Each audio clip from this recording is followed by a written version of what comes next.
take it slow. Just wanna let you know. Ready to spend some Welcome, Giovanna time. Elias, to Coaching in Session. How are you doing today? Brilliant. Thank you so much for having me. Of course. So today I have you on as a human connection and communications coach. And that is a mouthful. I wanted to call you all these other things. You do some amazing work. And the conversations that you and I had already off air have been amazing. So I'm excited for what we're going to be talking about today. But in your own words, can you explain what you do and how you help people? Yeah, for sure. So, at the basis of my work, and I'll start by a quote that I always go by. I always believe that the quality of our lives is based upon the quality of our relationships. So, really, in essence, human connection comes down to building healthy relationships. And that shows up at work, that shows up with our clients and our colleagues, our bosses, our managers, shows up with our family, with our kids, our parents, our siblings, shows up in our romantic relationships, be it with boyfriends, girlfriends, husband, wife, that shows up with complete strangers. So I think everything in life is a relationship. And when we do have these quality relationships and when we know how to talk to people, we really can build quality lives. On the flip side of that, I always say that every problem is a people problem. So if you really stop and take a moment just to think about all the issues, all the struggles that you've ever gone through in your life, it really does come down to one, the people problems, the relationships you've had with other people, or at its core, the relationship that you have with yourself. So, in a nutshell, I've built out what I call the connection code. It's my 9 key system, and it really helps people dive deeply into how to build these healthy, connected relationships, first and foremost with themselves. But then, as a butterfly effect of doing the work on ourselves, that shows up in our family life, in our friendships, in our romantic relationships, in our businesses, in every area of life, all the way down to the coffee shop when you're making friends with somebody in the line.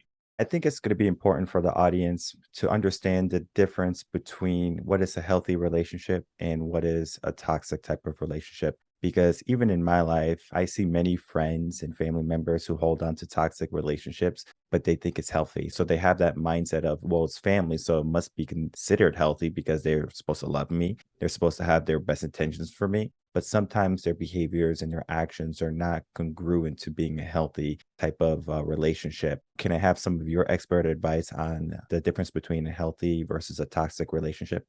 For sure. The first two things that come up for me, the first two words when we talk about this is one, values, and two, boundaries. I always go back to some of the great doctors that do this excellent work, one being Dr. Brene Brown. She always talks about compassion. And she says compassion can exist, empathy can exist without boundaries. And so I think boundaries really is about getting clear first and foremost, and this goes back to values, on what we value, on what's important for us, on what's meaningful for us, what is comfortable versus what's going beyond the limits of what we're comfortable with. And I think that's the important piece of first connecting with ourselves, first getting clear with ourselves on what our values are, on what is important for us, and where our limit is in terms of what's uncomfortable. And that's where our boundaries are. And so when we finally become aware of what our values are and our boundaries, we now know how to communicate those. And I think that's where a healthy relationship shows up. Where toxic relationships come into play is when we don't communicate our boundaries, and even worse, when we're not even clear of what they are. And so this is often when you'll see in different types of relationships, we can use a romantic one, for example, that will often let one partner perhaps take advantage of us or do something continuously that's always uncomfortable for us. And we let it go and we let it go and we let it go until we either fight back, attack, or we fully go into avoidance mode. And that creates further disconnection. So at the end of the day, we want to first get in touch with ourselves and say, okay, what do I value? What's meaningful for me? What's important? Then where are my boundaries at? And then how do I communicate that in such a way that's clear for the person to understand and said with the most compassion? That way we can actually have this connection and we can have a healthy relationship. Where boundaries don't live is often where toxic relationships do live. When we start to look at the idea of values and expectations, especially in our current society, it's very easy for someone to say, I want this type of partner. For men, they might want a woman who's fit, feminine, and friendly. And for a woman, she might want a successful, manly man who makes six figures, is over 6 feet tall, maybe in shape, right? It's a bonus. So there's these expectations, but Sometimes we get to a point in our life, it's like maybe like in our late 30s, especially if we're not married, the clock is ticking, especially for women. For men, we have the abundance of time where we can continue to grow and make ourselves, I guess, the best candidate for any type of woman. For women, typically, what by age 30, 90% of her eggs are already gone. So her clock is ticking. If she wants kids, she's going to have to act quicker. So she might not have time to look for those expectations anymore, looking for that manly man or that guy who's making over six figures. So, in a sense, she's going to start to maybe look at, is he going to take care of me? Is he going to love me? Is he going to respect me? The value system, right? So when we start to look at expectations versus values, what would you say is the difference between men and women? Oh, okay. Let me go backwards on this for a second before we dive even into that. I really like the examples you brought up because I think there's a very big difference between just saying, oh, I want a tall, dark, rich, and handsome man versus I want a man who is driven, who is goal oriented, who is working hard towards things in his life. Now, that doesn't necessarily mean that he's going to be making six figures, but it's really the qualities, the characteristics of that person that you're looking for underneath all of that. So, first and foremost, I would say when people start unraveling their values and what's important for them, they should actually be looking at what's underneath the surface of what they think they want. What are the true qualities behind someone that's fit?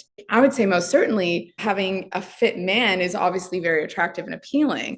But for me, more than anything, I would say fitness is attractive because it often shows discipline, it shows consistency. It shows someone showing up and being dedicated to an end goal. And that is what is attractive. So for these women that are hitting, their later 30s, I would say I wouldn't necessarily minimize your values. I would just get really clear on what that is. Is it really six figures and a fit body? Or is it more of a man that's dedicated, that's driven, that's goal oriented, that actually takes steps to execute the things that he wants to reach in his life? In which case, then I would say you got a winner on your hands. Please repeat for me. You mentioned the difference between men and women. So looking at the expectations between men and women, like what a male might want and what a woman might want in a situation, and then looking at the expectations and looking at the value system, and then looking at it in the sense of, is it appropriate to think of it that way? Well, often, if I'm answering your question correctly, often I see men totally generalizing here. I often see that they want a younger woman, they want a fit woman, someone that's very well put together, attractive. And if we're really feeding into traditional gender roles, then they want a woman that can care for them, nurture, perhaps take care of the family, cook, take care of the kids, all that good stuff. For a woman, I think generally speaking, we want more of that type of leadership role, that more of the masculine, even more of the traditional masculine, in the sense of like a man who takes care of the bills and a man who can work and a man who's focused and, like I said, driven. And we could throw fitness into that. But I think far more often for women, it's more about status and finances. And for men, we're often looking more at the beauty side of things. I would still argue for people to unpack that and unravel what is really underneath that you want and how much of that is socialization. So does a man want a healthy, beautiful looking woman because that breeds good babies and good children? Or does a man want that because maybe he's superficial and that's something he should be addressing inside of himself? And the reason why I'm harping on relationships, because when you get into a relationship, then the communication has to begin. Because sometimes if you don't have a strong understanding of what is a relationship, it's a lot of communication. And the reason why the majority of relationships and marriages fails because of lack of communication. We need at least 90 minutes of meaningful communication every single week with our partner. If we don't have that, the relationship is going to start to have some difficulties. It's not hard to create 90 minutes. You can do that in the car if you're driving. You can do that on a date night every week. If you don't want to do it every week, every 2 weeks, if you want to do it every 2 weeks, once a month at least, then you can supplement that maybe at the dinner table, no phones, just having conversation, meaningful conversations. And I want to kind of get into your communication code, your 9 key system, so we can start to unpack the ideas of communication and how people can become better communicators. For sure. So I'll start sharing and unpacking the first three, because if we did all 9, we'd be here all day, which I'm sure you and I'd be entertained with. To first start, before saying any of these keys that I'll address, I think communication is something intentional. We have to be intentional about it, and we have to be consistent with it. And so if we are going back to the relationship piece, we're talking about, intimate relationships, even in an office setting, even between your team and managers, we want to be really intentional about how often are we communicating? Are we taking time aside every week, let's say, to have group meetings or to have that one-on-one time with our partner, to have date nights? Are we choosing the same day once a month or once every 2 weeks or once every week to do it? That way it's actually easier to execute these things. So I think it's really important for us, before anything, is to be intentional about our communication, and more than anything, to be consistent, because those things make a huge difference. So getting into the 9 keys. The first of the 9 keys is what I say is curiosity. And so curiosity is huge, and curiosity starts with ourselves. And this goes even back to what we were saying about knowing our values and our boundaries. We want to get curious about who we are, about what's important for us, about what our needs are, what our values are, our boundaries are. So if we actually were to take time to reflect within ourselves and say, what's important for me in this relationship? What's important for me with my team? What's important for me in the relationship I have with my kids? And how do I want that to show up? That's us starting to get curious and asking ourselves. That way we can then execute that in the communication we have with others. But the second piece, of the flip side to this, is getting curious about other people. And so I often find, Mike, that a breakdown in communication and a breakdown in connection can happen when we're not curious about other people, when we're not asking not only questions, but what I like to call quality questions. And this is really unpacking the onion. And this is really going layers deeper into someone, into their spirit, into their essence, what's really in their heart, and understanding at a core who is someone and what is really important for them. And I find when we do get curious about people, for one, people just light up because they're like, wow, somebody actually cares enough to ask me, which is huge. And already it's like natural brownie points. But the second piece to that is, I think the more we get curious about a person, the more we know how to talk to them, the more we know how to address their emotional needs, the more we know how to bond on a level where they feel seen and heard and acknowledged. And that can change the whole game in any kind of a relationship. I'm thinking, I'm kind of laughing out loud because the research I've done on curiosity is really fascinating. There is a professor by the name of Dr. Todd Kashdan, and he shows curiosity on a graph. So he shows like little kids, babies, like right up here, top notch, super curious, don't know anything about the world, touching everything, putting everything in their mouth. I'm sure you know this. You've got little kids yourself.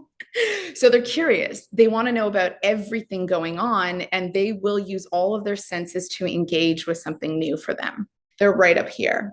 And for those of you that are listening in, I'm at the peak. We're talking right at the peak. As kids become adolescents, that peak starts to dip.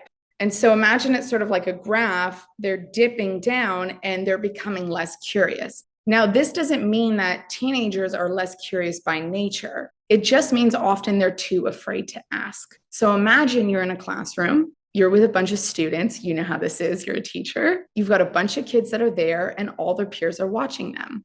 And every student, I shouldn't say every student, many students are often afraid that they're going to look foolish. Are they the only one that has this question? And so they often won't ask. But the funny thing is that usually when that one student does ask, everybody else is like, oh, thank God somebody asked the question.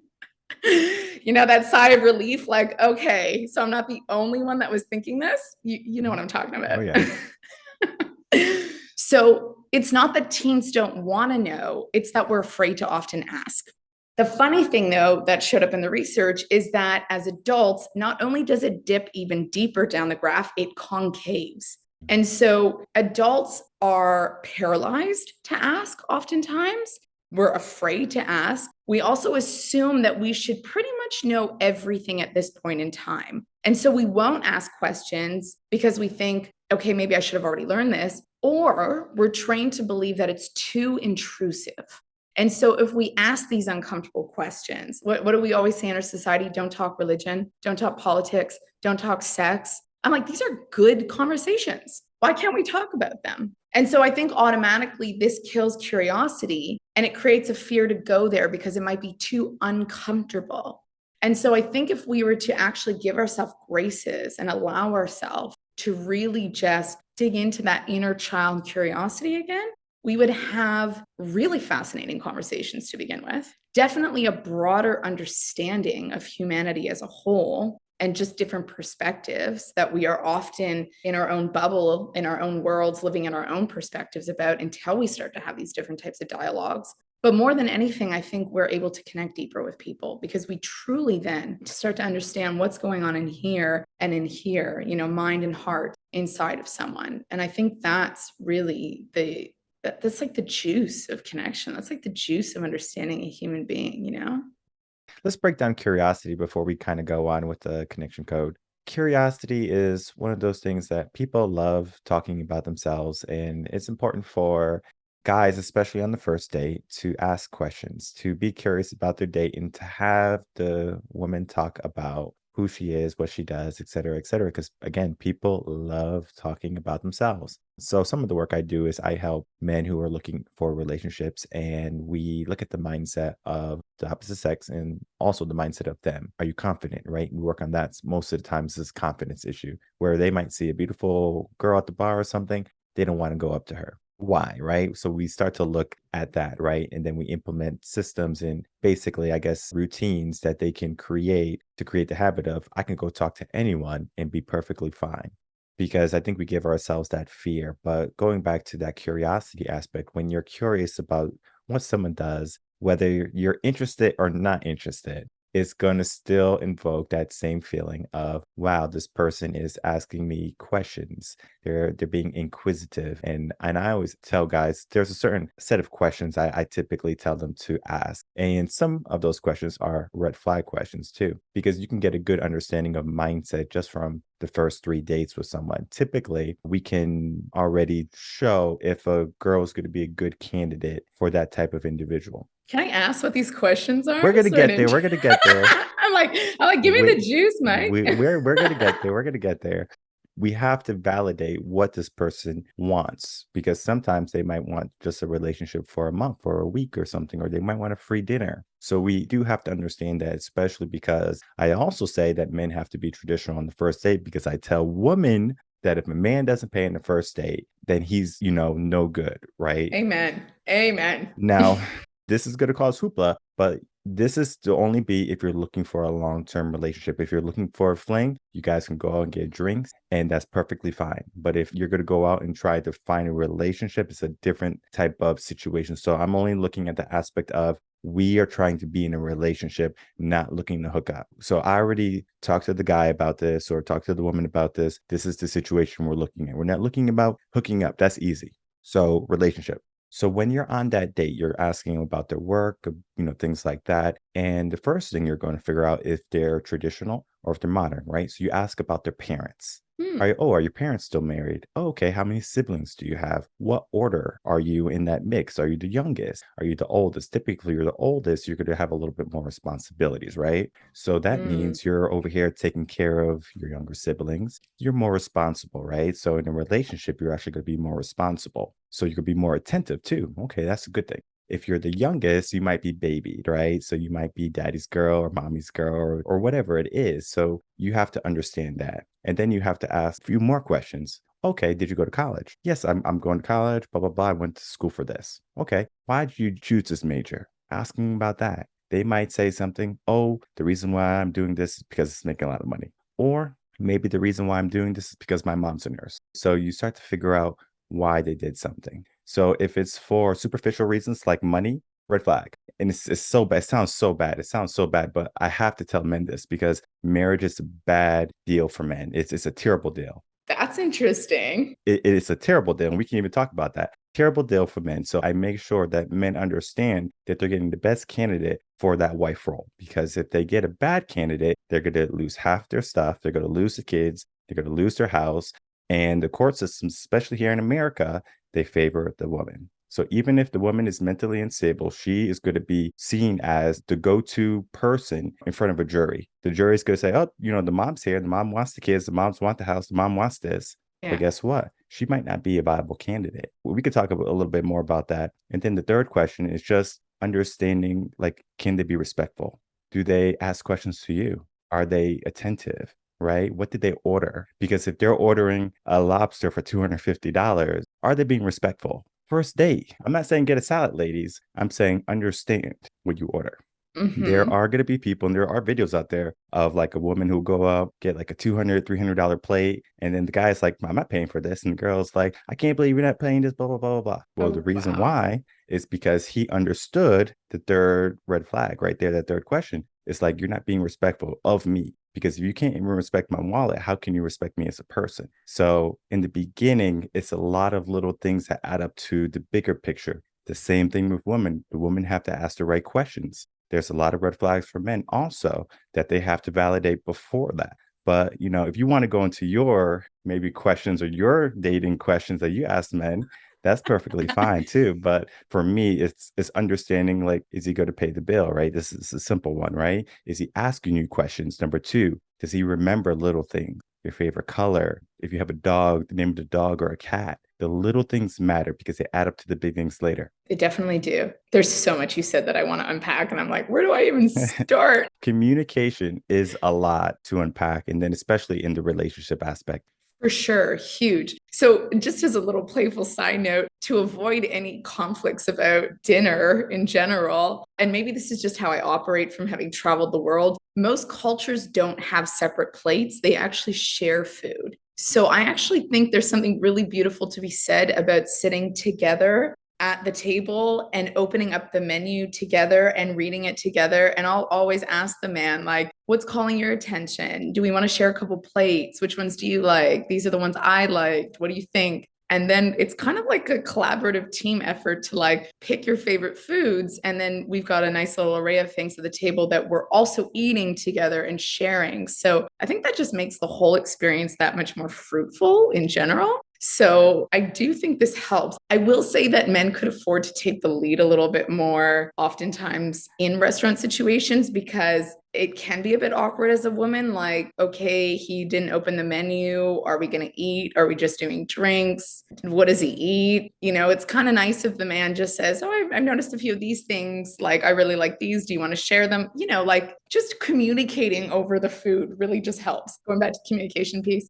I think questions in general, and we're speaking to being on a date, I think once again, this goes back to, we're going full circle here on the curiosity piece towards self. When you take time to actually recognize what is important and valuable for you, then you're going to ask questions around those values. So for example, for me, I think it's very important, if we're talking physical values, I think it's very important that a man takes care of himself. He eats well, he eats clean, he's active. And this is not just about like, oh, do you have a beautiful body? But it is about more of the discipline piece. Like, are you actually taking measures daily to take care of your overall health? Health is a very top value for me. So questions, I may not have specific questions, but they're going to revolve around health. And it may be asking, like, are you a part of teams, or do you like sports? Do you like to work out?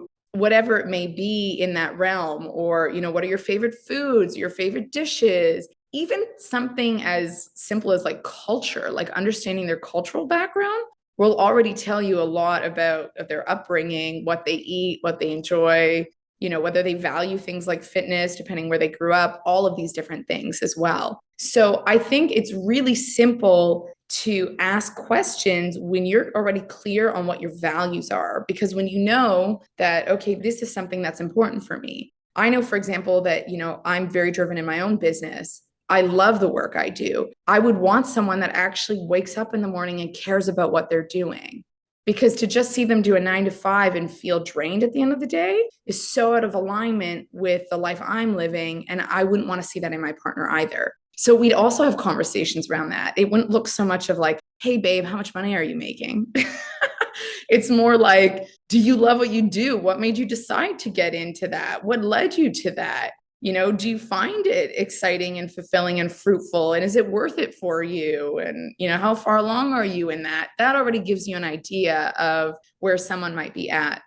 And sometimes there are awkward questions for the gentlemen out there that are listening. Sometimes there are awkward questions, and you can just say a disclaimer. Also for the women, just disclaim what you want to say, and say, this might be uncomfortable, this might be awkward, or it might be intruding, but I would love to know this.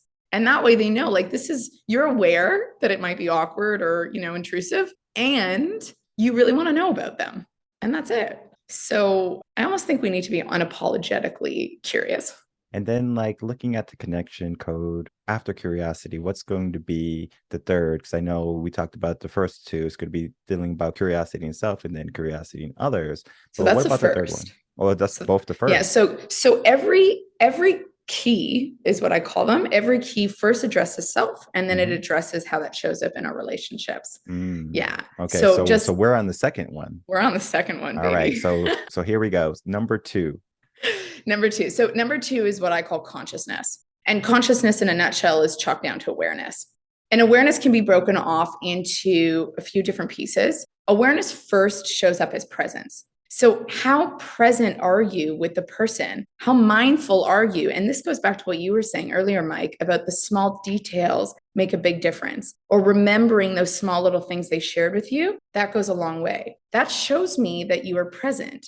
It shows me that you are actively listening. It shows me that you're actually taking notes, whether you're showing me or not, because you're coming full circle and bringing it back into the conversation again. So that presence already tells me, okay, he's here with me. He cares. He's mindful. He's listening. These are beautiful components of what make an excellent flow-like conversation. So that's one piece of awareness.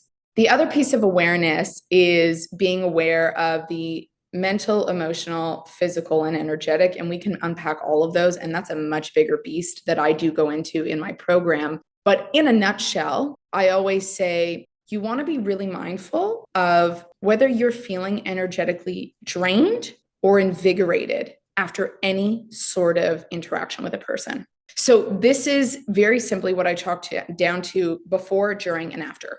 So how is your energy before you even go into an interaction? Because if you already came in tired and drained and irritated and hungry and all these things, well, that is certainly going to impact your dialogue with somebody. How are you feeling during the conversation? You might start to notice a shift in yourself for the better or the worse. And I don't like to make things good or bad, but you may feel a higher or lower energy in the body.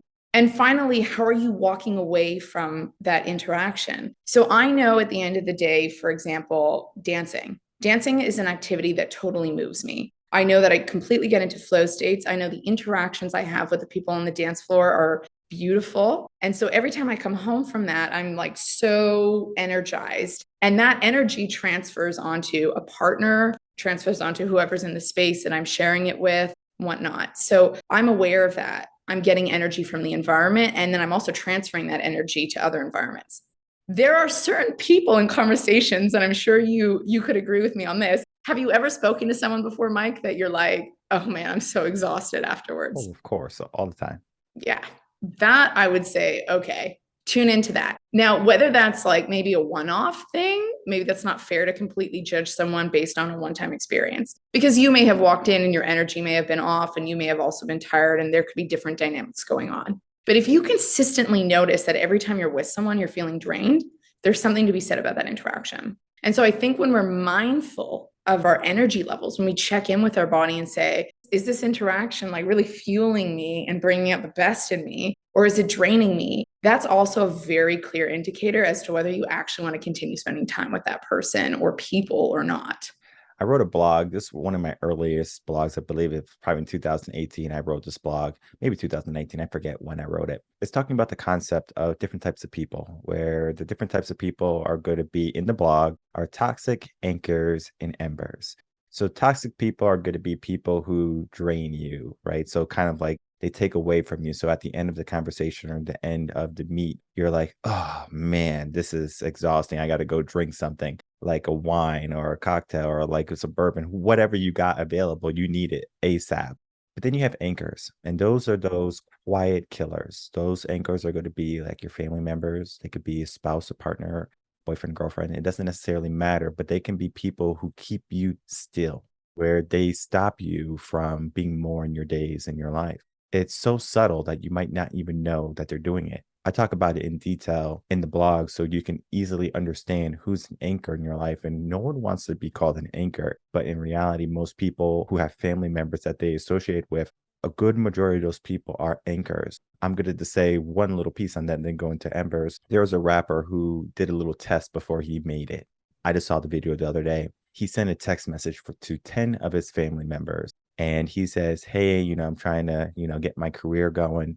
And I'm trying to, get some money for my CD or my, like to create some funds for his studio time, right? So he was looking for some funds from these family members. So he texted 10 people. Only 2 out of the 10 people responded to him saying, okay, I'll give you the money. So they gave him the $100. So he got $200.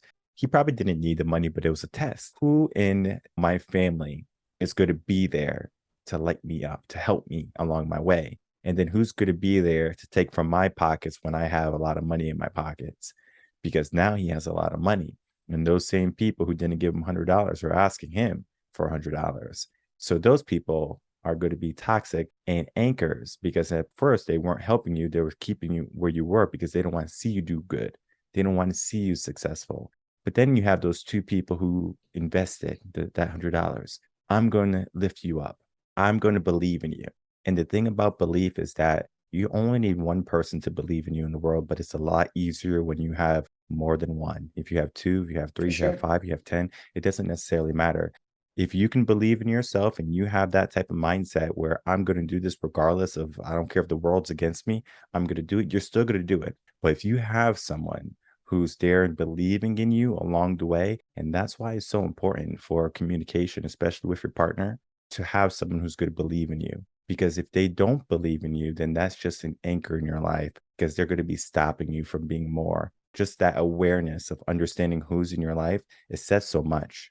May I add to that for a moment? Of course, that's what we're here for. I was like, I don't want to cut you off mid-thought. So I think that was a really interesting example and a really interesting test that he did. And here's the thing. I think finances can be one of the stickiest things to test somebody about. And I say this because we don't know people's shit.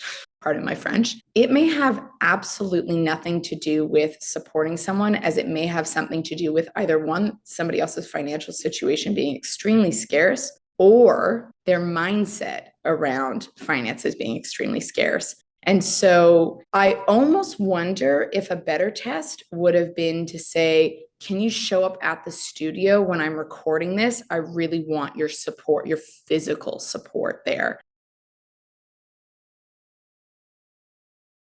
But you're really seeing who's coming around and who's helping. And I feel like that is huge, because that actually requires someone to take the time aside, be very intentional, put it in their calendar, and show up for you on that day and really come to support. And I don't think it costs anything to be able to do that, financially at least. And so I almost wonder if that would be a really fascinating test, as opposed to it just strictly being about money. It's not to take away from what he did, because that's still a very interesting test. I would almost just want 0 factors in the way of letting someone be able to support me and show that they can really genuinely support me, even if they have nothing financially to be able to do so. I saw this show up I ran a retreat 2 months ago. I did a mock trial run before I ran the big one. And I had 12 friends of mine. Well, I should rephrase that and say I put about 24 people in the group. Out of those 24 people, 12 showed up. Those 12 people will forever stick in my mind, because not only did they come to give me feedback and everything else, they also did testimonials and everything else to help support my growth. That for me spoke volumes. I'm like, you giving 3 days to helping show up for my mock retreat just to tell me where I can improve is huge. So I definitely agree with what you're saying and the sentiment behind it all. I just think there's various ways we can test people, but I don't disagree with testing people. Again, it's the awareness. It's how Yeah. you're viewing it. For A sure. bit of context. He was a rapper, a Black rapper, and he's a male. Men are going to be looking at it a little bit differently. I've had female friends who would have plays or recitals and things like that, and they would invite 50 people and no one shows up, right? So like that's Mm, heartbreaking right there, yeah. right? Where it's like not even one of these people I invited showed up, right? It didn't cost them anything, but we look at things differently, especially in our situation. I'm a believer in you can amass, some money. It didn't have to be the $100. Hey, I know you're looking for 100, but like money's tight right now. I mean, I can give you 10. That didn't happen, but that's not to belittle, these people and their situations if they did have one. Oftentimes is that many people, again, they're that anchor aspect. And I want to make it clear, they're that anchor aspect. It's difficult for a person to see someone rise and they stay the same, because that right there, it shows just how much they're not doing in their days. They have so much potential that they leave untapped, and they see it so clearly when they see someone starting to do this and rise up. It's an eye-opening experience. For sure. And I love that you said this too. I would also say this intertwines consciousness with curiosity. And how? And what do I mean by this? When we're actually aware, if we actually take a moment just to stop and think, why did I not give that money, for example? Why was I not supportive? Why didn't I come to the recital? Why didn't I do these things? If we actually stop for a moment and thought, what's really going on here? So maybe I have untapped potential and maybe I'm jealous that you're reaching your potential faster than me, or that you're even taking steps and I'm not. To even get aware of that is huge. But then the next piece would be, instead of sitting in all of that, jealousy or that dark type of emotional energy, the best thing would be to do is ask the person, what are you doing to get to where you want to go? And what can I do? Even if I'm just one step behind you, what can I do to take that action to work towards something great as well? Because actually that's really what I want. I don't want to be jealous of you. I want to be excited for you. And I also want to learn how to do this myself. So can you teach me? I think that goes such a long way in flipping that framing on it, rather than looking at someone from a distance and saying, oh, I'm going to judge that because they're doing well. Instead saying, let me ask actually what they're doing so I can do it too. Yeah. But the idea of just communication, where someone could have said, hey, I don't have it, or like giving them a reason, maybe not an excuse, like this is really what's happening, versus, maybe not even texting back or like hearing from them. So it's kind of like they went ghost. Did you hear from your 12 friends that never showed up, or did they make excuses? Both. So regardless of both of them, it's going to have the same thing. It's kind of like a bad taste in my mouth. So we talked about curiosity, we talked about consciousness. So let's get into step 3. Yeah. So, and I have said it over and over and over and over and over again, and I'll say it again, clarity. We need to be so crystal clear within ourselves, once again, about what's important for us, what's valuable for us, what are our values, what are our boundaries, what do we want and don't want, all of these things, that when we are clear on these things, now we can communicate it with the utmost clarity to someone else. The biggest fights that I have ever seen happen between couples, in the workforce, between kids and their parents, anybody, it always comes down to, oh, you were thinking this or believing that, or this is where your head was at, or expecting this, and I was way over here in left field. And so there's no cohesion between what's going on in one person's mind and another, what's the expectation of one person and the other.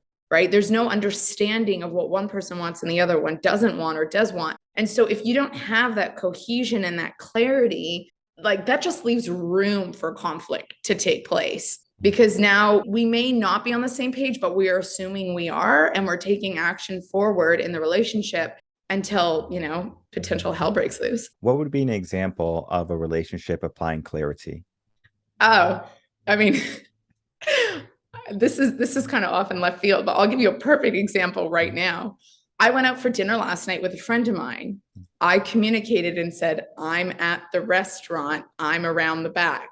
I sat there waiting for 45 minutes, and only to find out 45 minutes later, finally, when I saw him come around back in the restaurant, he was like, oh, I've been sitting at the front the whole time. And I said, where in my communication of I'm at the restaurant and I'm around the back didn't get understood? And if you didn't understand it, at what point did you not think to call or text to gain clarity? And he's like, it didn't really clue into my mind. I just assumed you were late. So this is a sort of off field example, but if humans don't actually know how to manage their emotional states, and this is where emotional intelligence comes in, they could just get angry, blow up, extreme fight. I've been waiting here for 45 minutes. I told you where I was. Why didn't you at least call me? I didn't feel I needed to go into that space. I was like, let's chalk this down to a really poor communicative moment. But I'm like, had you had any doubts about my communication, you could have asked instead of assumed. But in general, let's talk sex. Let's talk sex for a second. Because that's always a fun one. I think oftentimes men or women will assume, based on previous experiences, based on whatever they have learned in their life, based on what they know, based on what they're comfortable with, they assume that they know what the other person may want in the bedroom. And so consistently taking the same action forward, doing the same things with that partner. And rather than being mindful of how the person is reacting or, whether they seem to be in pleasure or not, they're just like, oh, check mark, I did my job. I say, are you having dialogues about what you like? Are you having dialogues about what the other person likes? Are you discussing and I'm not necessarily saying in the heart of sex, right in the middle of it, you need to be having these full on deep conversations. Yeah. That's weird. Right? You can say that for dinner talk. I mean, That's a fun dinner conversation. Yeah.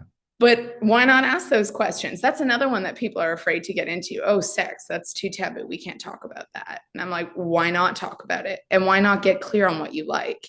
And that way you can be on the same page. How many couples I've seen come to me that have gotten married, Mike, and they want to raise their children differently because they're from different religious backgrounds.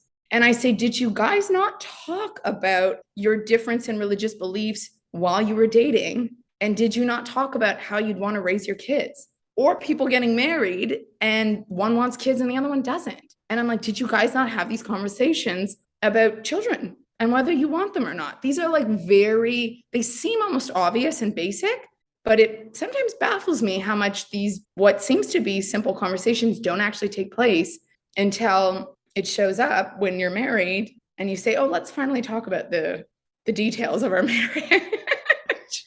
Oftentimes, many people assume that this person probably wants kids if they're getting married or if they are having sex, they probably like this or something like that. So it's assumptions can be one of the leading factors to poor communication. It could be leading factors for any type of downfall in the relationship or discrepancy that happens, because if I'm going to assume everything is okay, or if I don't even care that things are okay because I'm not going to be inquisitive and ask, then the other person's going to feel left out. They're going to feel maybe betrayed that, the other person is not asking them, hey, how are you feeling? Is everything okay? Especially in a relationship, because both people are together to make this relationship work, especially in a marriage, and especially if you have children, because now you have another human that didn't ask to be in this world, but you brought into the world together, that you have to be responsible for. Many people are so quick to run away because, especially in our culture today, it's easy to run away.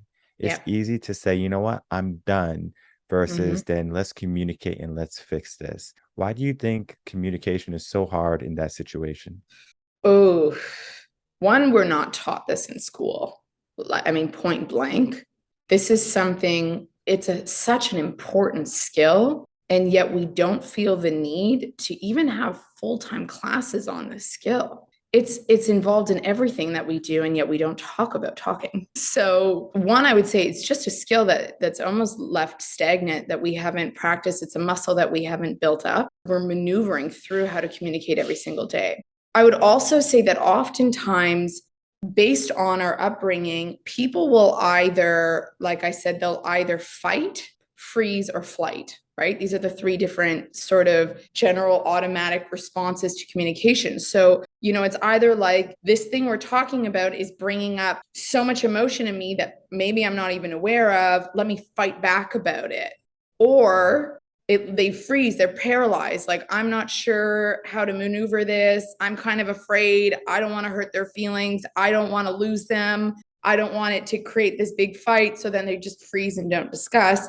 in the moment. And then even more extreme is the avoidant, where it's like, let's just continue sweeping that under the rug and let's not talk about it. And oftentimes I think people don't want to talk about these things because they're afraid of losing the person. They're afraid of causing conflict.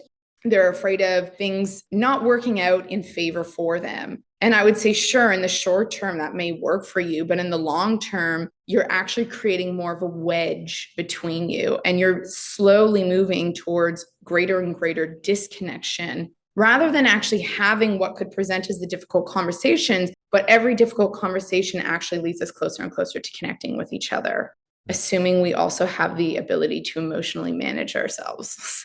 And the conversation of communication is a deep one, especially since we don't learn it from a young age. We are learning from our environment mostly. So we see people communicate when we're younger. So then that's how we primarily learn our language. And of course, there's going to be people who immerse themselves in different languages and they learn other languages. But the majority of people they're going to know just their native language. They're also going to develop the habits of the people that they see. Is mom and dad talking? Are grandma and grandpa talking? Are my friends talking to each other about certain things, right? Or what are they talking about? Because typically, especially in teenagers, we talk about gossip. We talk about what's popular on TV. So we say, oh, well, we have to associate with these types of things also. It's not so much, hey, how are you doing today? How are you feeling? Like, is everything going good with your family? You seem a little down. You want to talk about it? We don't do that. It's not until someone is at that breaking point where that trauma has finally amassed enough inside them where they're like, I have to let go. Otherwise, I'm going to destroy myself. So that's when they get help. That's when they seek a coach like yourself or myself that is going to be that outlet or to hold the space for that individual so they can let go everything, open up the dam and let the floodgates free of all those emotions that we have bottled up on the inside, where those emotions only fester and they cause us to become negative and to retract our actions toward more positive things and toward better type of behavior, similar to how we were talking about early on, how men don't work out. It's because oftentimes men are going to be bottling up a lot of their emotions. Men don't typically talk about their emotions. So they would rather be insecure and then hold everything inside and then wonder why they're at home on a Monday evening drinking a 6-pack of beer, right? So after their 9 to 5, they need an outlet. Yeah, watching porn. I see that happen a lot with young men too. And it's that systematic way of coping with stress that is causing a lot of issues for these young men. But again, communication is just one of those initial steps into the process of relationships and growth. And I know we only got to 3 of our 9 keys or 3 of the connection code step. And so I'm going to have you on so we could talk about the other 6. So it could be either 2 more episodes or 1 more episode. I'm not sure how it's going to go with the flow. If I can from you, Giovanna, if you wanted to talk about anything that I just said right there to kind of give your 2 cents. Yeah. I always feel like as you speak, Mike, I'm like, oh, that one and that one. I was like, can I take notes? So one of the biggest things that came up for me in what you said more than anything, I think is 2 pieces. One, it's really speaking to men and whether they have safe spaces to emotionally express themselves. And 2, this area of addiction. And so I think more often than not, and I don't want to arguably say that the stats point more in the direction of men, but I do believe they do, that you will often see more men getting engaged in acts of violence, pornography, drugs, alcohol. Maybe you'll see women leaning more towards food. And this is generally where, addictions show up. But you see men often falling or succumbing to one of these addictions. And I think it's because they don't often feel they have those safe spaces to be able to open up. They don't have those areas to not only express themselves, but to also not feel judged while expressing themselves. And I think that's why people come to coaches like us, because they feel like it's a safe space and they feel like there's no judgment on the table to be able to open up and actually dialogue and be real about what's really going on for them. But if men don't know that that's an option, I see one of 2 things often happen. Either one, men become serial daters or serial relationship doers, let's say, in that they jump from one long-term relationship to another because they feel safe and comfortable talking to that one girlfriend about what's going on for the most part. and they'll open up to her. But the moment that relationship ends, I find men are actually often the ones struggling the most. And they're very quick to often jump into other relationships because it's almost like there's that gap of that emotional safe space to be able to open up to someone, unless men have built strong, healthy masculine relationships, whatever we want to call it, safe spaces with their other male counterparts, other male friends. If men have not built those out for themselves, then they will often turn to women in their relationships, or they will turn to addiction. And the ones that I think really do well for themselves end up turning to coaches and end up building those safe spaces in their male group friends, right? And those are the ones that have alternative outlets to be able to express themselves. And unfortunately, a lot of men don't necessarily know that those are options until they hit their 30s, 40s. Sometimes men never discover these things. And I'm saying men more than anything because I think we come from a culture that is much more forgiving to women and much more that creates more space for women to open up emotionally as opposed to men. And I think this is why I really love working with men, because I think they need it more than ever. And if they can feel comfortable in that feminine energy, then why not be that space for them to work through their stuff? For any man listening to this, my advice is to speak with a coach. It doesn't have to be a man coach. It could be a woman coach, but don't use your partner or your relationship as an outlet. That's one of the worst things that you can do, because especially in conflict, she might use that against you, and it can cause a betrayal in your ego. And it's hard to repair that for men. Maybe from a woman's standpoint, they won't see that, but a man should not relinquish their emotional state to their partner. Not saying that they can't talk to them about their emotion, but you have to understand, how frequently do you do it? Like if you're doing it every single day when you get home from work, that's bitching and moaning. Stop that. Get a coach, have that coach be, hold that space for you. You want to get into the habit of communicating your emotions, getting them out of you, or, out from your mind or out from your body, and then getting a little bit of guidance of some directive of better habits that you can create, maybe versus then doing some destructive things like smoking or drinking or being a serial dater or Yeah. whatever you do. There are better options. Mhm. So, Giovanna, what I want is for you to give us any last words for the podcast and for the viewers. I'm amazed. Like, time just seems to fly. Any last words? The first thing that really comes up for me more than anything is I think it's really important for us to tune into ourselves first and foremost, to trust the messaging that comes through us intuitively. Our body is always speaking to us. I think our gut is always speaking to us. And I think if we were to just take moments aside throughout our day to listen in, we would actually have a lot of the answers as to how to maneuver our way through our relationships and through our communication. And if nothing else, at least we would bring ourselves back to somewhat of a state of peace and groundedness. That way we can actually approach these relationships with that same energy. The very last thing I want to say is, and I believe these were the words of Albert Einstein, he said, "You cannot fix a problem from the same state of consciousness that caused the problem." In other words, if you are in the heat of a problem, don't try and fix it from that high emotional peak, whether it be extreme anger or complete avoidance. Change your emotional state, remove yourself from the situation, or dialogue in a different way. Do whatever you need to do. Take a big breath, but shift the emotional state. That way you can look at the issue, the conflict, whatever it is, from a totally different angle. And that way you'll actually find more solutions to what's taking place as well. You'll come to realize half the conflicts that we have with the people in our lives don't need to be as big as we make them out to be if we just have some of these small tools to really help ourselves. Yeah, so you guys can reach out to me on Facebook, Giovanna Elias, and also feel free to book a connection call with me. And don't be shy. We can even just have a nice little connection call and chat about life for a little bit. And the key is communication, because what we're trying to do is to create that communication between people. Once again, it might be a lost art, but it doesn't have to be forgotten forever. I will definitely put your links in the description box below, as always, so people can easily find you, follow your socials, and then easily be able to contact you. And I do want to thank you for spending some time with me today. We will have to do a part 2, maybe even a part 3 to get through our 9-key system, because I think that's going to be important. But for anyone who's impatient, who needs to know what those other keys are, check out her website. The link is in the description box below. And then you can learn how to be an effective communicator sooner rather than waiting for part 2. Beautiful. I look forward to connecting with you all. Mike, thank you so much for having me here today. Of course.